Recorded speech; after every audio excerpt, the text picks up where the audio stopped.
Assalamualaikum warahmatullahi wabarakatuh. Perkenalkan, nama saya Nur Rahma dari kelas 12 IPA 5. Nomor absen 21. Di sini saya akan menjelaskan macam-macam sudut pandang.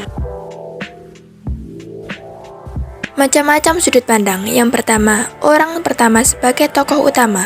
Yang kedua, orang pertama sebagai tokoh sampingan. Yang ketiga, orang ketiga sebagai pengamat. Dan yang keempat, orang ketiga sebagai serba tahu. Sudut pandang orang pertama sebagai tokoh utama.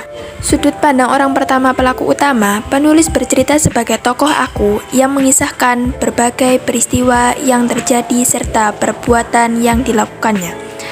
Tokoh aku menjadi pusat tokoh utama. Yang kedua, sudut pandang orang ke-1 sebagai tokoh sampingan atau figuran.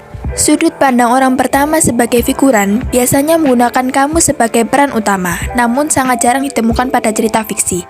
Jenis sudut pandang ini banyak ditemukan dalam karya-karya, seperti artikel dan ditandai dengan kamu atau Anda. Yang ketiga, sudut pandang orang ketiga sebagai pengamat.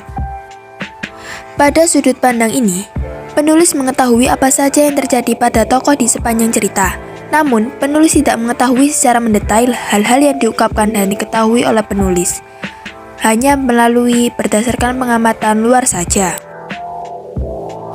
Dan yang keempat adalah sudut pandang orang ketiga sebagai serba tahu. Pada sudut pandang ini, penulis juga mengetahui segala hal yang terjadi pada karakter dalam cerita. Sudut pandang orang ketiga sebagai serba tahu ini, penulis bisa mengetahui hingga isi pikiran dan isi hati si tokoh.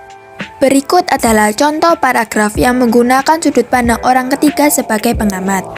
Entah apa yang terjadi dengannya seminggu belakangan ini. Pulang dari kantor, langsung menunjukkan muka masam. Belum lagi puasa bicara yang sudah ia lakukan seminggu belakangan ini. Apa mungkin karena hubungan dia dan sang kekasih yang tidak direstui keluarganya?